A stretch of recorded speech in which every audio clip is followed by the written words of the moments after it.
Assalamualaikum warahmatullahi wabarakatuh.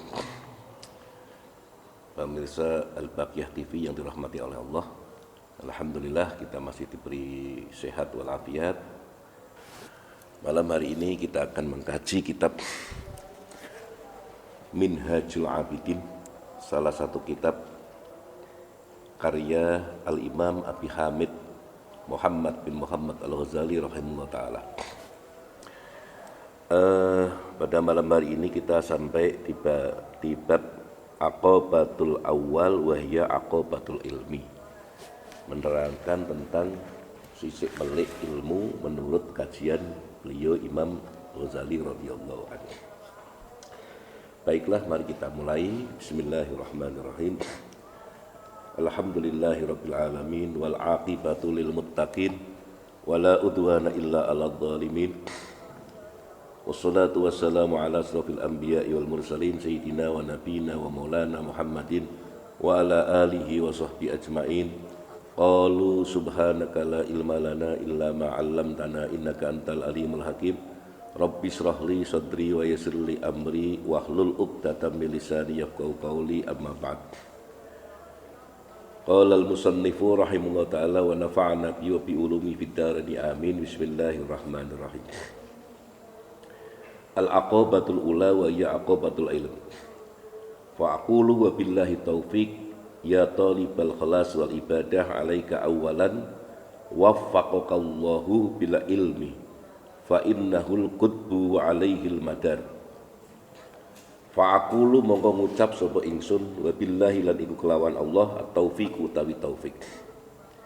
Ya talibal khalas, wahai wong kang amreh atau nyuprih selamat. Wal ibadati lan ibadah alaika netepono sira awalan ing dalem kawitane waffaqakallah, waffaqaka mugi-mugi maringi pitulung ka ing sira sapa Allah Gusti Allah taala. Netepono bil ilmi kelawan ilmu, sebab fa innahu maka sak temene ilmu iku al qutbu, iku punjer, wa alaihi lan iku ing atase ilmu al madaru utawi nggon ubengan. Wa'lam annal ilma sak temene ilmu, wa'lam lan weruh sira annal ilma sak ing sak temene ilmu wal ibadata lan ibadah iku jauharoni, iku inten karuni.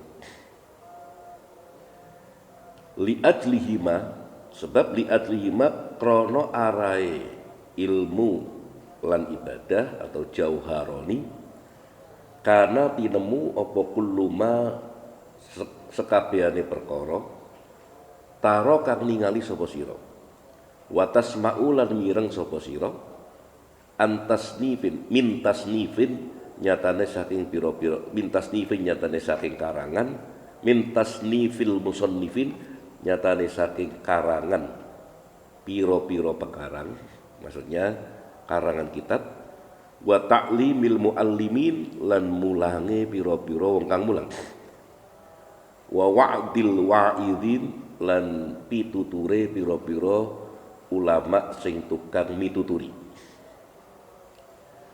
wa nadrin nadhirin lan olehe ningalane piro-piro wong kang ahli ningali. Bal li ajlihima, balik krono arai ilmu lan ibadah unzilat den turunake apa al-kutubu pira-pira kitab, wa ursilat lan den utus apa ar-rusulu pira-pira utusan.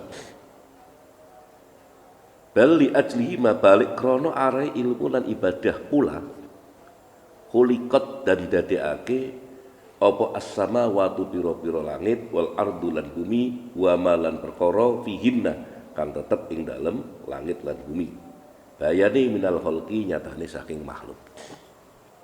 Nah, keterangannya Imam Ghazali memulai bab ini pertama dengan mengucapkan wabillahi taufik, ya, artinya dengan seraya selalu memohon pertolongan kepada Allah Beliau menyampaikan, ya talibal khalas wal ibadah alaika awalan waffaqakallah bila ilm.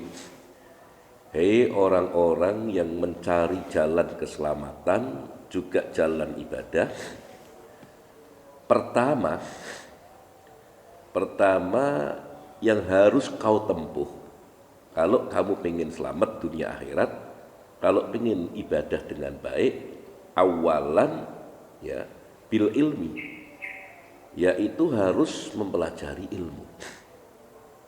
Ya, Imam Ghazali mendoakan waffaqakallah, ya, semoga Allah senantiasa menolong, memberikan pertolongan atau memberikan taufik kepadamu. Sebab apa? Fa innahu al-qutbu wa alaihil madar. Sebab ilmu ini puncak, pondasi, ya. Wa alaihil madar, dan tanpa ilmu tidak mungkin bisa selamat, tidak mungkin bisa ibadah dengan benar. Wa'lam annal ilma wal ibadah jawharun. Sebab ketahuilah juga bahwa ilmu dan ibadah ini dua permata yang beriringan, berdampingan. Sebabnya apa? Sebab li'ajlihi ma kana kullu ma tara wa tasma.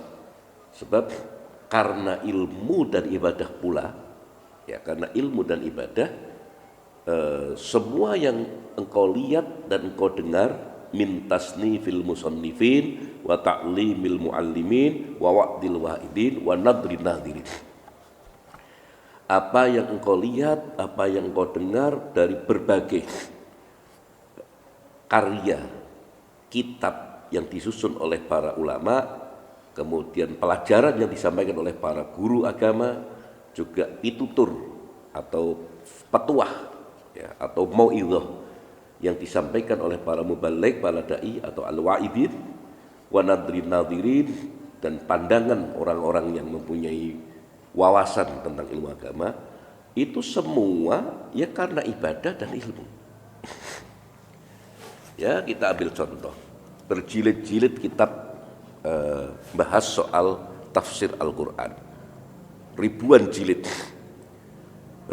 jilid kitab disusun untuk membahas soal fikih, bahkan lebih spesifik lagi, berjilid-jilid kitab disusun bahas soal muamalat, bagaimana cara berniaga yang benar, bagaimana cara transaksi yang benar, bagaimana bisnis yang benar, dengan segala macam sisik meliknya. Lah ini semua kan tujuannya supaya apa? Supaya perniagaan kita ini selamat, supaya perniagaan kita ini bernilai ibadah.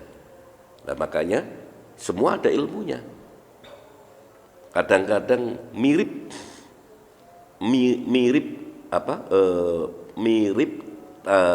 transaksinya, hanya beda dalam akad, itu beda hukum. Padahal maksudnya sama, cuman beda akad, beda hukum. Nah ini dalam muamalat ini pelik sekali. Nah makanya tanpa ilmu tidak mungkin bisa selamat dan tidak bisa kira-kira. Jangan kata muamalat, ibadah yang kita jalankan tiap hari kayak sholat, ini kemudian kebetulan pada saat ini kita sedang berada di bulan Ramadan, puasa di bulan Ramadan dan sebagainya. Nah itu juga memerlukan ilmu agar ibadah kita sesuai dengan ajaran baginda Nabi Shallallahu Alaihi Wasallam. Ya, bisa sah, bisa batal, kemudian diterima apa tidak, itu dengan ilmu.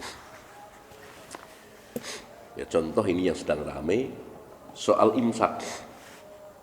Ada sebagian orang yang mengkritik tajam soal imsak.